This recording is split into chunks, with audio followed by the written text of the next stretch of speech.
Servir o Senhor é bom demais. Vamos orar?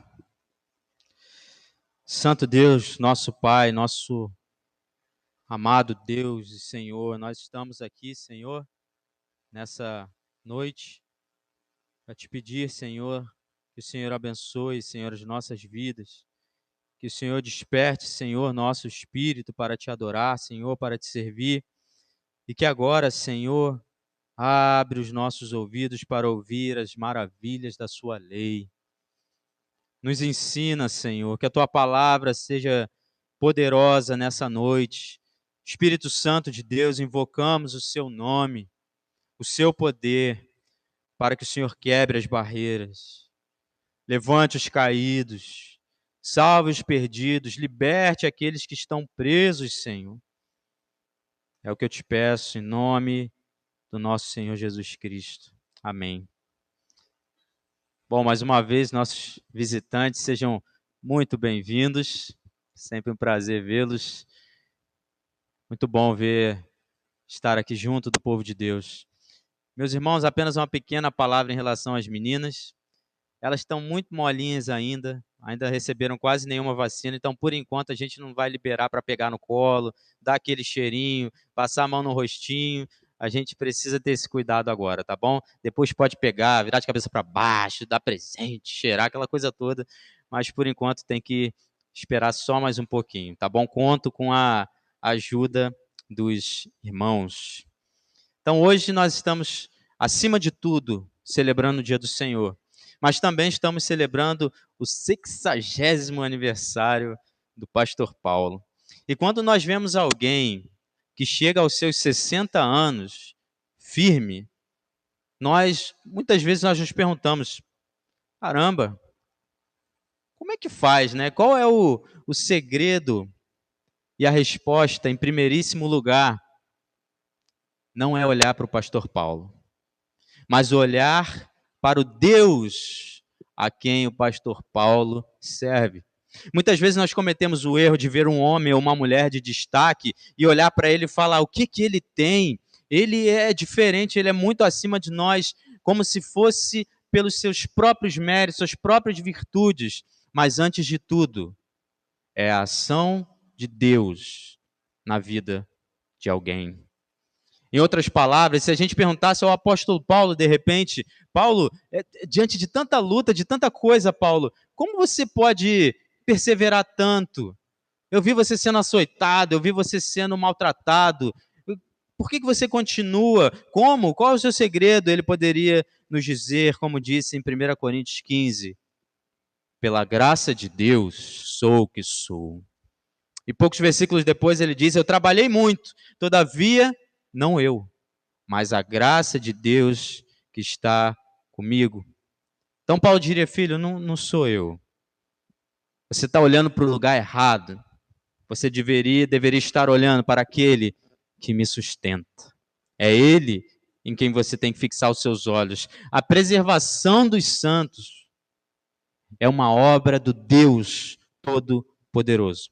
Sendo assim, nessa noite, para a alegria do pastor Paulo, nós não vamos falar sobre o pastor Paulo, mas vamos falar sobre o Deus a quem ele serve. Então, como ponto de partida, vamos abrir a palavra em Filipenses, no capítulo 1, no versículo 6, que esse vai ser o nosso ponto de partida.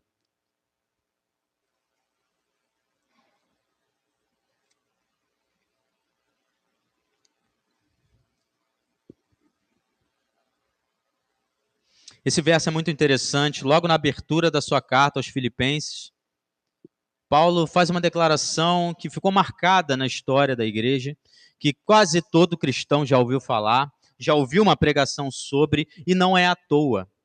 Olha o que diz o texto. Tendo por certo isto mesmo, Paulo está falando com os filipenses.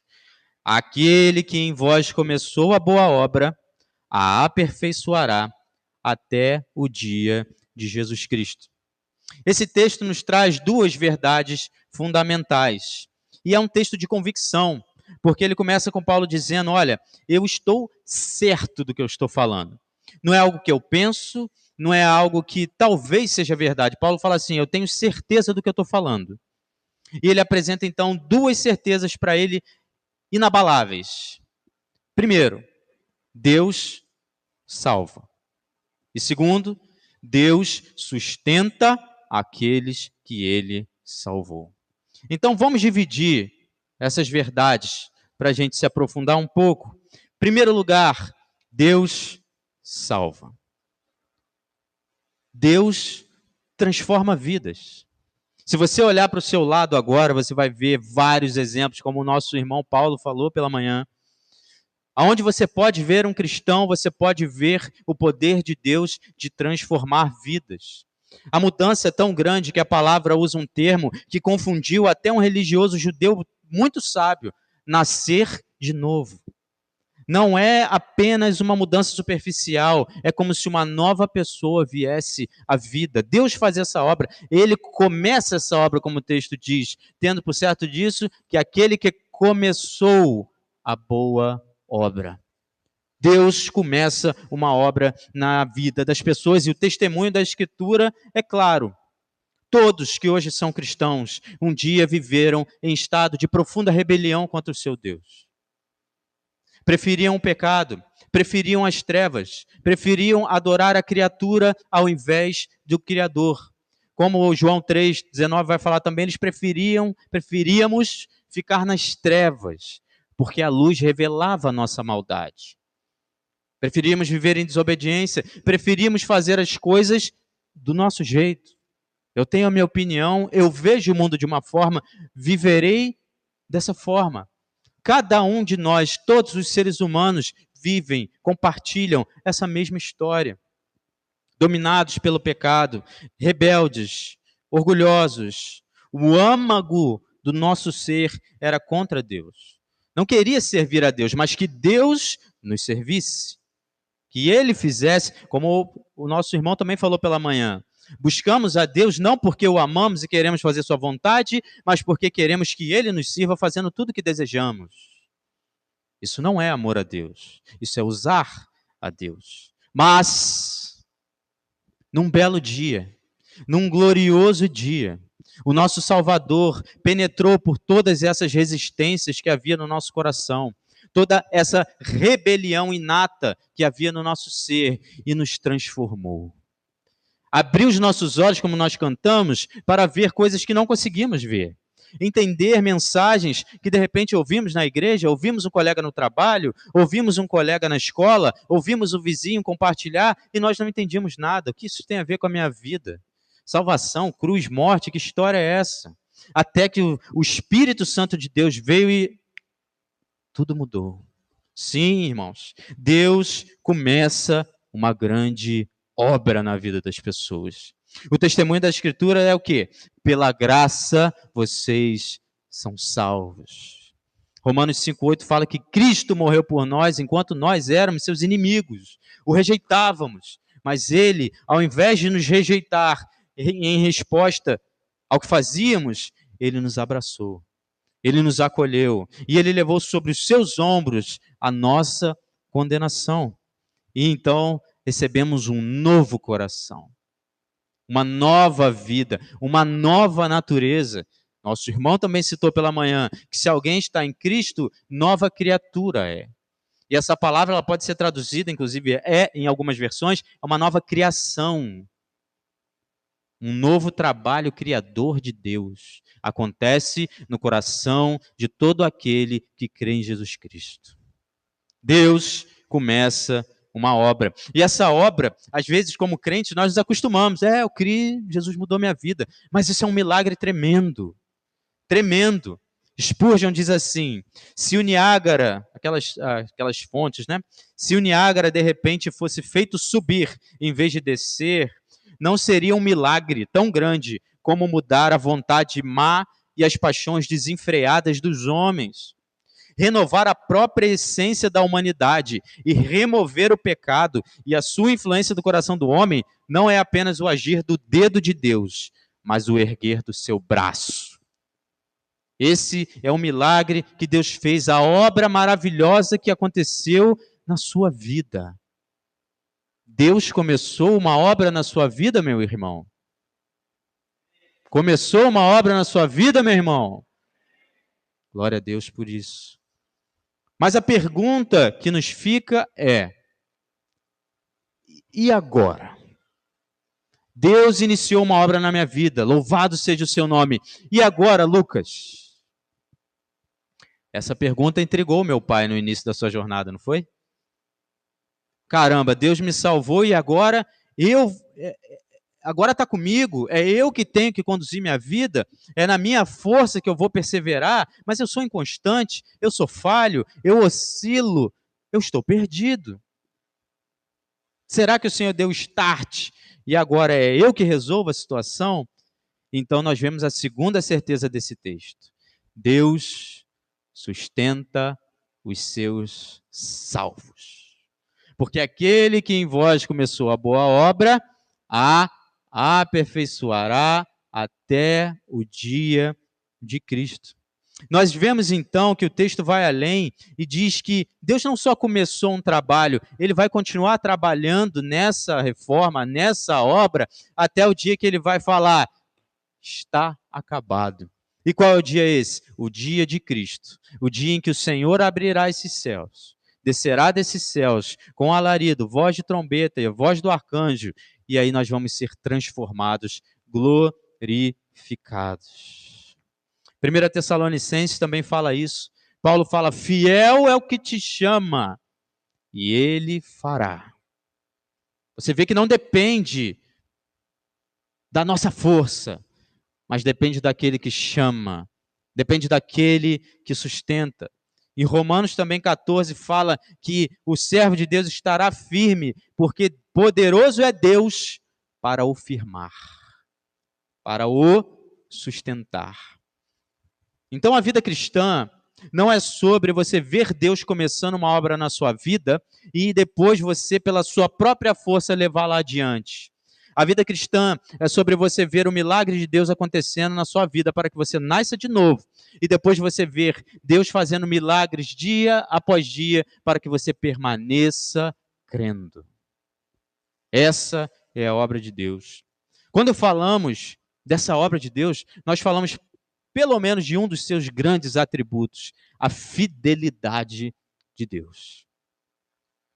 A fidelidade de Deus aponta para a realidade de que ele é totalmente, completamente confiável em tudo que ele diz. E ele é constante nos seus propósitos. Ela diz que se Deus prometeu algo, Deus cumprirá.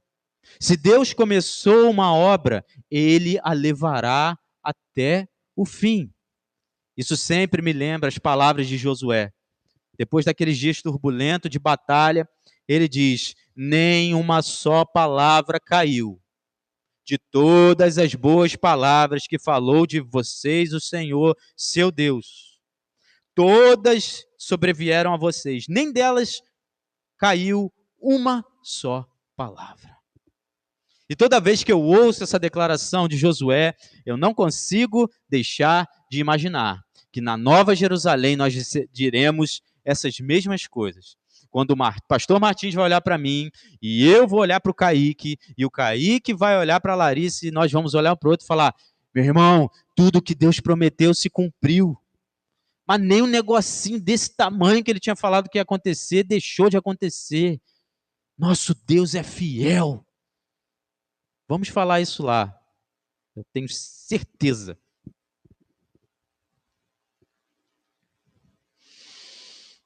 Mas a gente precisa se perguntar, né? Deus é fiel às suas promessas. Acontece que muita gente diz que Deus promete muita coisa por aí.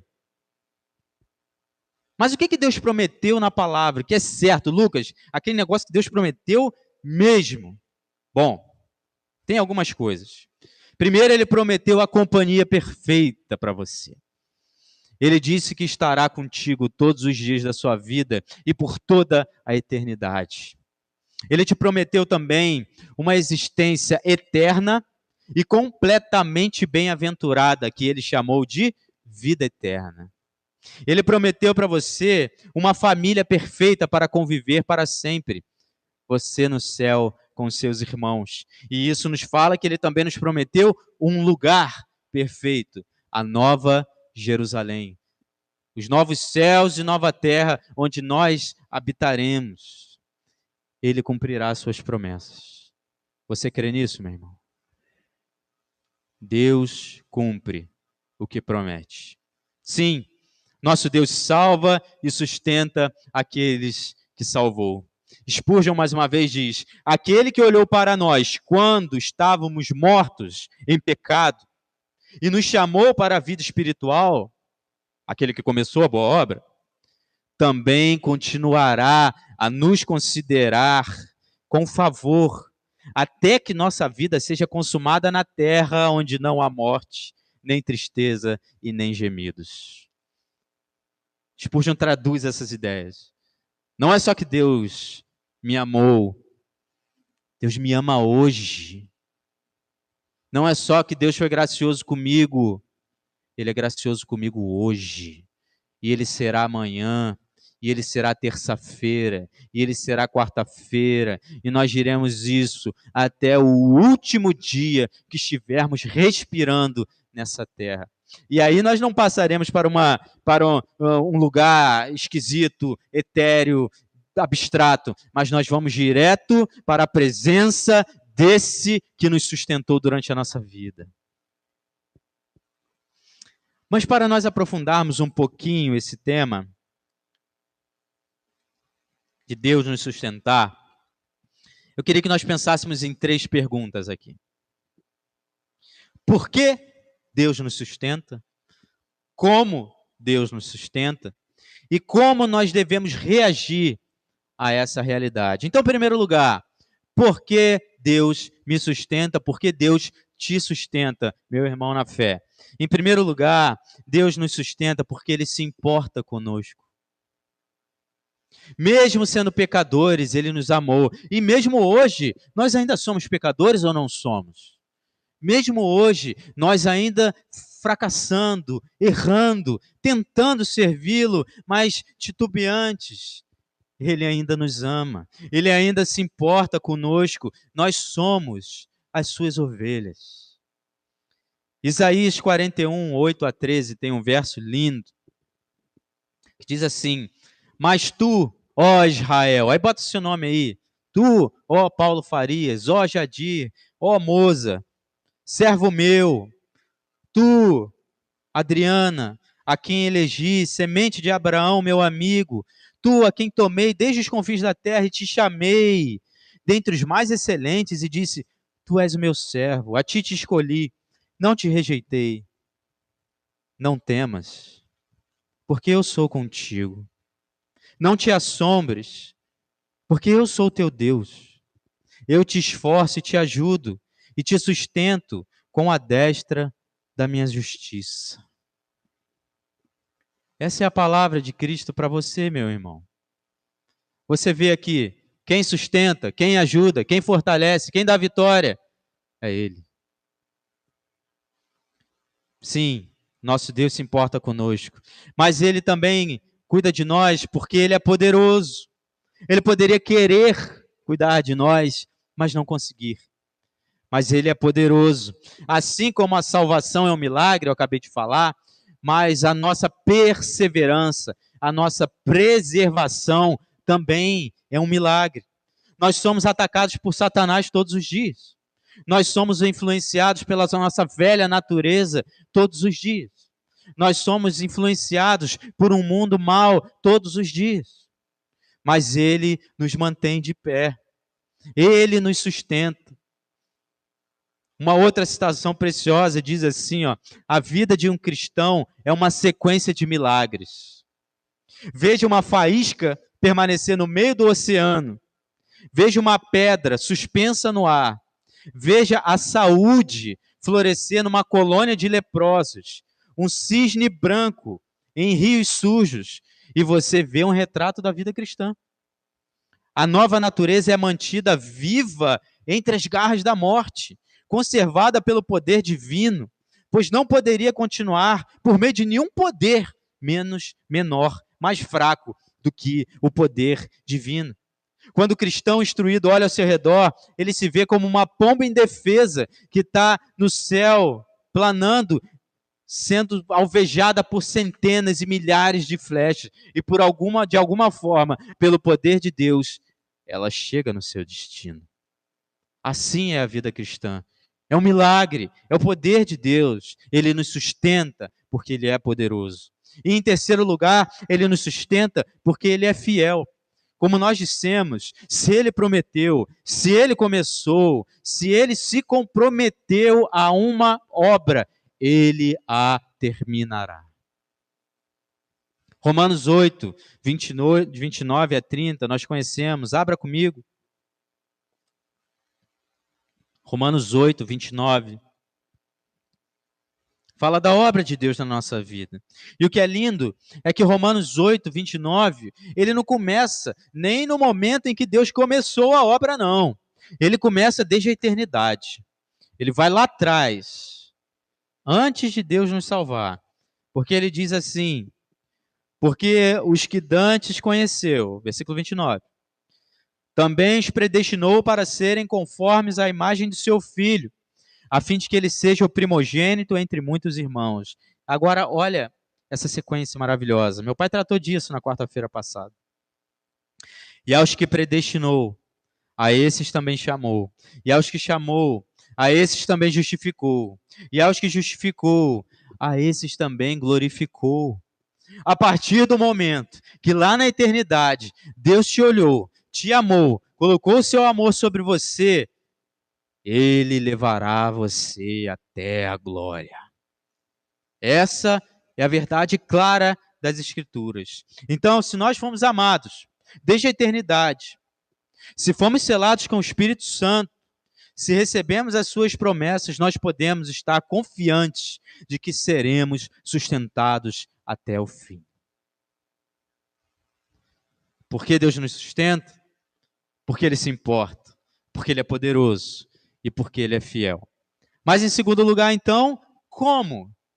Como Deus age? O que Ele faz para nos sustentar? Bom, aqui a gente poderia passar horas e horas e horas. Mas eu trouxe um breve resumo aqui.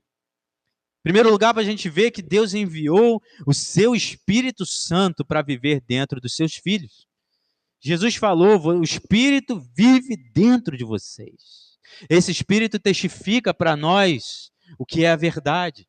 Esse Espírito nos santifica. Ele testifica aos nossos corações, você é filho de Deus. Esse Espírito nos santifica, nos ajuda. Ele selou o nosso coração como uma garantia de que nós também chegaremos lá na frente. Ele nos fortalece. Mas o que, Lucas? Ele trata todos os dias conosco, cheio de misericórdia, paciência e amor. A palavra diz que as misericórdias do Senhor se renovam todos os dias. Deus não apenas nos dá graça, misericórdia, sustento e proteção hoje, mas Deus provê o cuidado de um pai para nós todos os dias. Todos os dias o Senhor nos ama. Existe um verso lindo em Isaías 49, 15, que diz, o Senhor responde, será que uma mulher pode se esquecer do filho que ainda mama, de maneira que não se compadeça do filho do seu ventre? Será que isso é possível de acontecer? Uma loucura dessa? Mas ainda que esta viesse a se esquecer dele, eu, porém, não me esquecerei de você. Essa é a palavra do seu Deus. Se você pensar no absurdo de uma mãe que consegue esquecer o seu filho, Deus fala, eu não vou me esquecer de você. Outro texto fala, o seu nome está gravado nas minhas mãos. Terceiro lugar, seu filho intercede por nós todos os dias. Foi lido, né? Quem nos condenará? Pois é Cristo quem ressuscitou dos mortos, Quem morreu, ressuscitou dos mortos, ressuscitou e está à direita do Pai, intercede por nós. Está lá aquele Cristo ressuscitado, com as marcas do seu sacrifício nas mãos, nos pés e no seu lado, assentado à direita do Pai, confirmando diante de anjos, demônios, principados e potestades, está consumado. A obra por eles foi completa. A salvação deles ninguém pode tirar. Lá está o nosso Senhor intercedendo por nós. Que mais, Lucas? O Senhor nos visita no nosso quarto de oração, não visita? Oh, como eu desejo que você já tenha sido visitado pelo Senhor nessa semana. Que você estivesse lá orando e você sinta, meu Senhor está aqui comigo. A sua presença está aqui comigo, me fortalecendo, me ajudando, me consolando. E o Senhor não se te consola apenas no particular, Ele te consola aqui, ou não? Quantas vezes nessa semana, nesse mês, nesse ano, você já sentiu a presença de Deus aqui no culto público? Quando você, junto com os irmãos, exaltava o nome do Senhor, ouvia sua palavra sendo ensinada, contemplando as muitas maravilhas do seu Deus. E se você acha que isso só acontece domingo à noite, está muito errado. É quarta, é quinta, é domingo de manhã, é na EBD, na oração das 7, é toda hora o Senhor nos abençoa. Que mais, Lucas? Ele está sempre disponível em oração. Basta você fechar os seus olhos, ou nem fechar os olhos, e falar: meu Pai, estou aqui, e Ele te recebe. Ele te ouve. Mas, Pai, eu pequei contra o céu e perante Ti. Eu não sou digno de ser chamado uma das Tuas ovelhas. Eu estou envergonhado pelo que fiz. Matem o bezerro cevado. Ponham um anel no dedo dele, uma sandália nos seus pés, porque esse meu filho estava perdido, mas agora ele se achou. Ele estava cego no pecado, mas eu o atraí de volta. Ele veio, aqui está ele. Vem, meu filho, pode entrar. Ele mantém os nossos afetos por ele vivos. Tudo que o diabo e o mundo querem é que você troque o Senhor. Bote outra coisa no centro do seu coração, sua carreira, seu namorado, seu marido, sua esposa, seus filhos, sua saúde, seu emprego. Mas ele vai lá e, filho, volta, filho. Você não vai encontrar a alegria que você está procurando aí. Esqueceu? Quem é a fonte da água da vida? É o trabalho? É a família? É o dinheiro? É a saúde? Eu sou o pão da vida. Ele envia provações para nos purificar. A gente sabe, a gente tem um monte de podridão no nosso coração ainda. Então o Senhor nos coloca no forno, passa pela fornalha, para que a nossa fé seja purificada, para que o ouro, as escórias sejam extraídas do ouro, e então nós passemos e lá do outro lado da provação, que às vezes é verdade, parece infinita, dolorosa, angustiante, mas o Senhor faz isso de forma que lá do outro lado nós sejamos mais santos, amemos mais, confiemos mais nele, sejamos menos orgulhosos. O Senhor faz isso na nossa vida. Sabe o que mais? Como que o Senhor te sustenta? Ele te deu pastores, pregadores, mestres, amigos que te ensinam a palavra de Deus.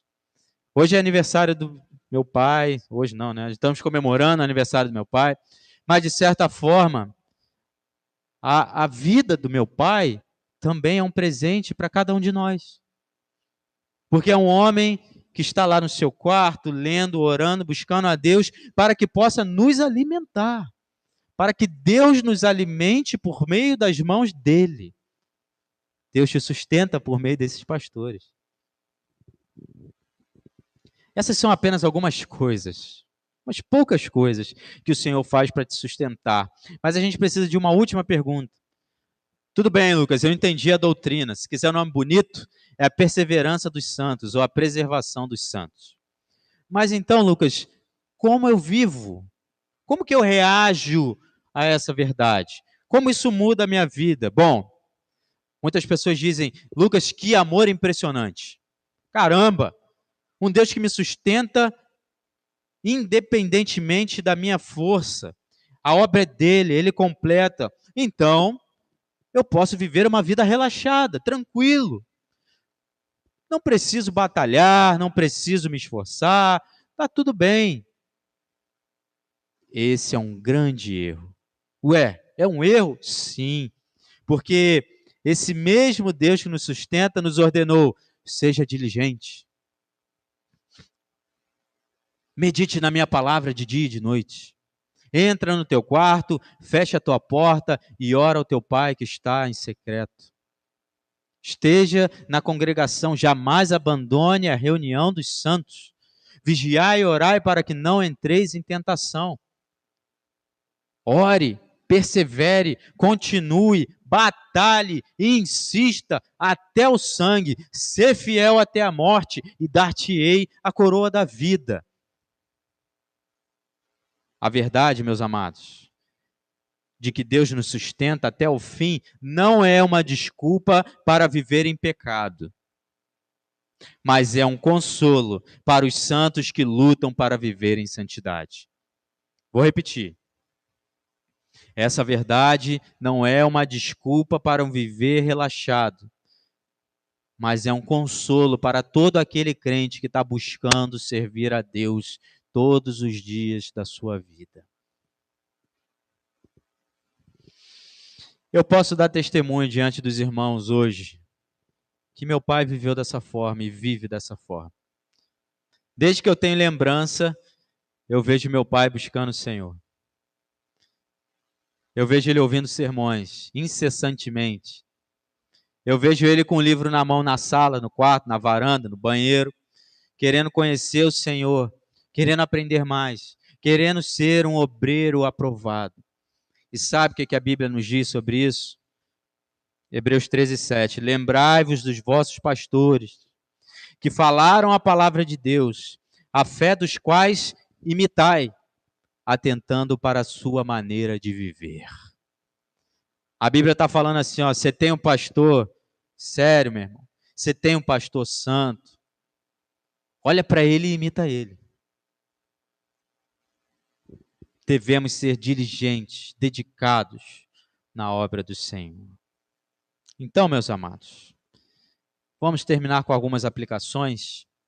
E eu quero primeiro me dirigir a você, meu irmão cambaleante, meu irmão que está se sentindo engolido pelas provações, pelo medo, pela luta, de repente lidando com as dificuldades justamente de se tornar mais velho, ver a idade chegando. Eu só tenho um conselho para você. Olhe para ele. Como diz a palavra, o nosso Senhor não envelhece. Ele continua o mesmo de geração em geração. Não tem ruga na sua testa. O seu intelecto não diminui. O seu vigor não fenece. Ele continua tão poderoso hoje quanto foi quando você tinha 15 anos. Ele continua tão poderoso hoje quanto naquele momento em que você estava mais firme. Ele é tão poderoso, glorioso, belo e majestoso, quanto no dia que você primeiro conheceu o Senhor. Olhe para ele, olhe para essa rocha inabalável e creia que ele pode te sustentar. Nós lembramos do relato de Pedro andando sobre as águas, e Pedro, de fato, andou sobre as águas, mas quando ele parou de olhar para o Senhor e olhou para o vento e o mar, ele começou a afundar. E isso acontece nas nossas vidas quase todo dia.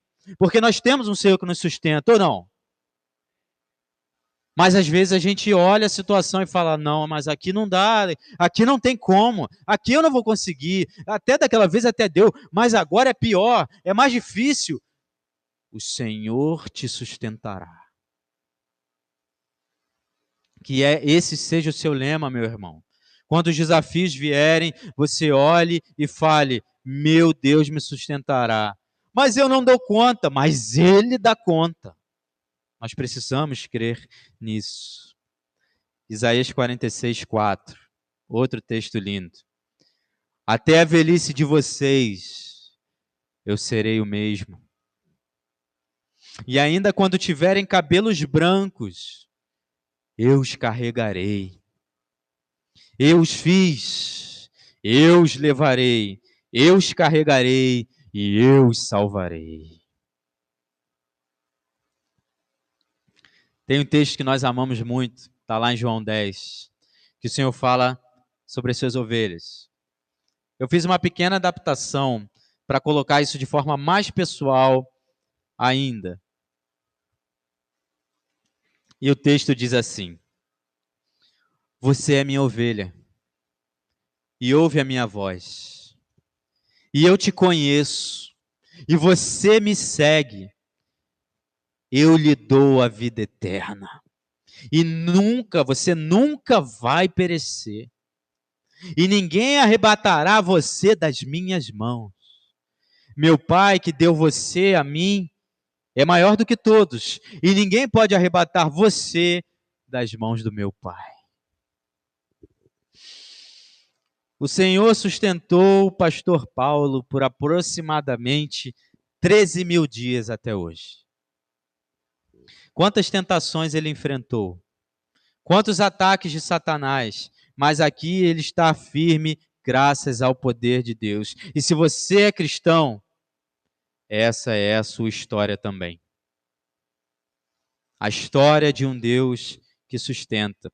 Quando você vira um irmão que perseverou, que continuou firme, não se desespere. Às vezes a gente faz isso, né? A gente vê o irmão tão firme, tão bem, e fala, cara, eu não vou conseguir, não dá, não tem como, olha para mim.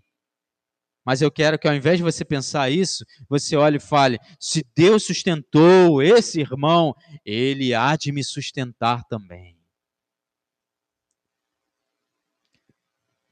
Tem um hino que é lindo, que ele diz assim, ó: mais felizes, porém não mais seguros, estão nos céus os espíritos glorificados. Ou seja, eles estão mais felizes que nós. Fato. Fato. Mas não estão mais seguros do que nós. Da mesma forma que eles estão garantidos pelo poder de Cristo, pelo sangue do Cordeiro, eu e você estamos hoje. Você crê nisso, irmão? Então isso me leva à segunda aplicação. Se você crê nisso, adore o seu Senhor. Louve, irmão. Abre a boca para adorar o teu Deus. Quem quer que você fique de boca fechada é o diabo. Porque quando a gente abre a boca para louvar a Deus, ele fica doido. A gente tem que louvar o nosso Deus. Porque mesmo no dia mais assombroso, sombrio, solitário e confuso, a gente pode abrir a boca e cantar: o Senhor é bom e a sua misericórdia dura para sempre. Agora eu queria falar com você que ainda não é um seguidor do Senhor Jesus Cristo, que ainda não se arrependeu dos seus pecados e creu nele. A fidelidade de Deus, ela é uma faca de dois gumes. Ela traz terror por um lado e consolo por outro. Como assim? Bom, ela traz terror, sabe por quê? Se Deus é fiel, ele cumprirá os alertas que ele fez. E na sua palavra o Senhor diz: quem não crê no Filho não tem a vida eterna, mas a ira de Deus permanece sobre ele. Então, se ele é fiel, ele não joga a palavra fora.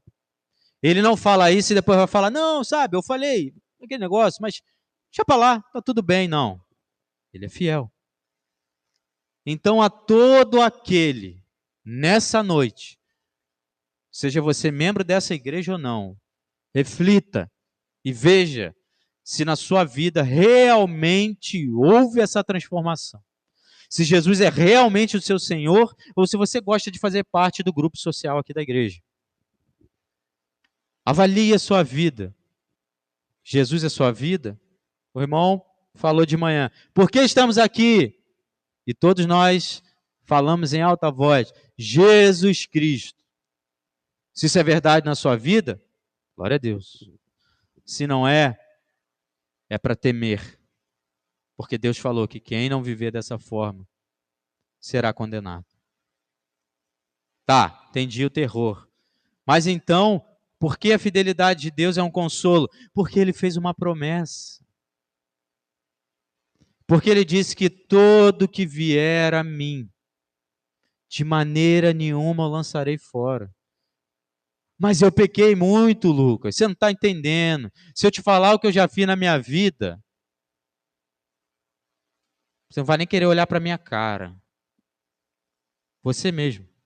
Jesus fala: vinde a mim, venha, eu te recebo. Eu te recebo. Acredita, eu te recebo. E mudo a tua vida. Faço você nascer de novo. Não é tarde. A palavra nos ensina. Você está respirando nessa noite? Ainda não é tarde demais. Basta você olhar para esse Salvador, para essa cruz, e reconhecer que ali está a única forma de salvação para a sua vida. Largue todo esse seu mérito, toda essa sua religiosidade, as suas práticas de morais e fale: não, nada disso serve, isso é tudo lixo. É só Ele, é só o Cordeiro de Deus que morreu no lugar dos homens. Ele é a minha única esperança. Creia nisso nessa noite e você será salvo. Como nosso irmão também pregou pela manhã, só Ele tem as palavras de vida eterna. Eu te desafio a procurar em todas as religiões que se apresentam nesse mundo alguém que tenha dito isso. Ninguém vem ao Pai senão por mim. Eu sou o caminho, a verdade e a vida. As Escrituras testificam de mim, mas vocês não querem vir a mim para ter vida. O cálculo é bem simples. Com Jesus, vida. Sem Jesus, morte. Mas a última aplicação nessa noite. Queria chamar o pastor aqui para frente. Não vou botar uma coroa na sua cabeça, pai. Fica tranquilo.